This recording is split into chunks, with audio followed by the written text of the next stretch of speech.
The hand that rocks the cradle rules the world. I'm writing to congratulate the German government's landmark and timely decision to impose a mandatory quota for women to sit on the boards of listed companies with management boards of more than 3 executives. I sincerely hope all governments around the world would impose a mandatory quota for women to sit on the board of listed companies with management board of more than 3 executives. I worked with Dr. Hallaman, a German steel industrialist, for 16 years as a fellow board member.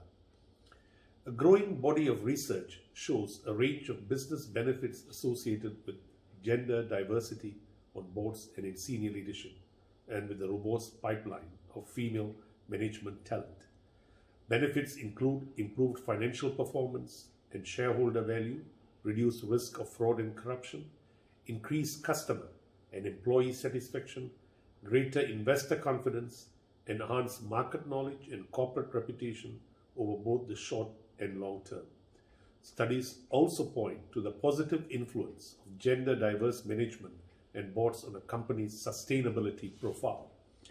The traditionally low representation of women in management positions is due to the glass ceiling, an invisible cultural barrier that prevents well-educated women from holding positions of responsibility in companies, despite being well qualified and eager to contribute in these roles. Equal opportunity, both in social and economic terms, is a fundamental human right. The COVID-19 crisis has reinforced the importance of corporate social responsibility, mandating that traditional corporate financial indicators now be complemented by environmental, social, and governance factors. Socially responsible investment is booming, and investors are rightly looking for companies that practice the virtues of gender diversity and CSR.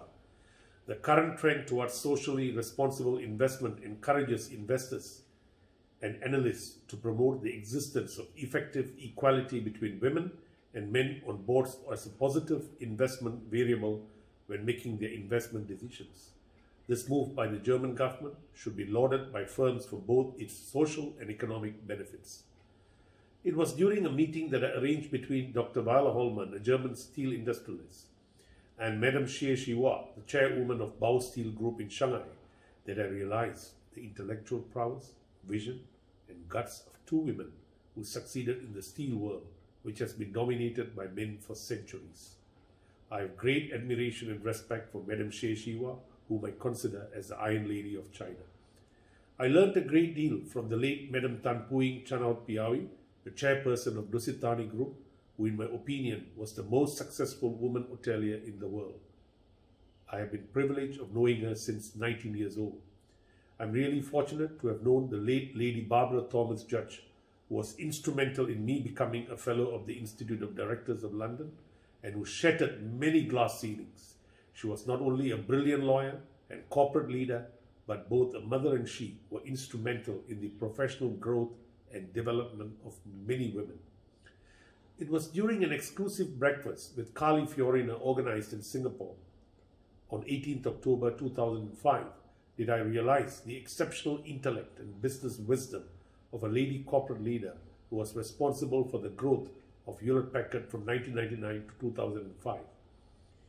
I remember my good friend, the Honourable Lord Carrington, the former British Foreign Secretary, quoting to me, Lady Thatcher, "Any woman who understands the problem of running a home would be nearer to understanding the problems of running a country." Chancellor Angela Dorothy Merkel is undoubtedly one of the best chancellors in Germany and one of the most brilliant political leaders in the world.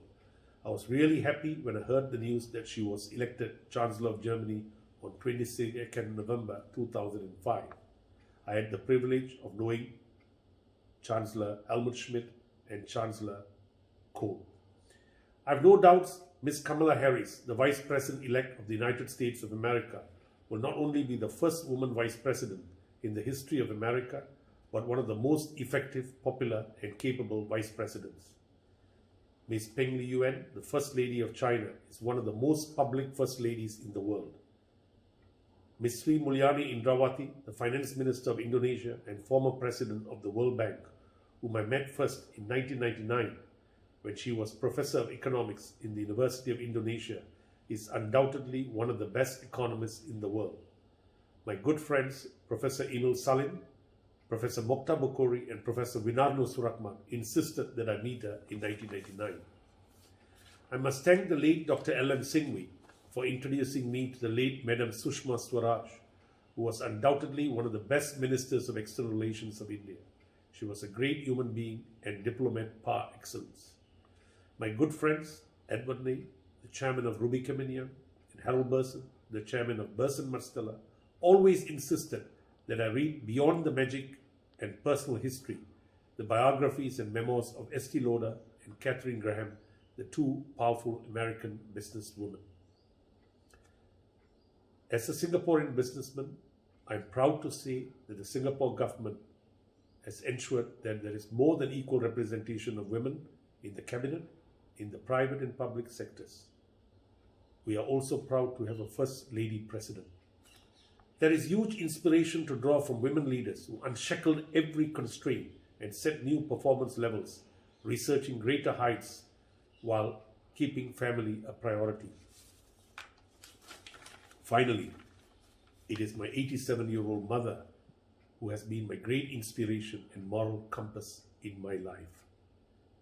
I have known many businessmen for whom their mothers have been a great moral compass in their lives. Thank you.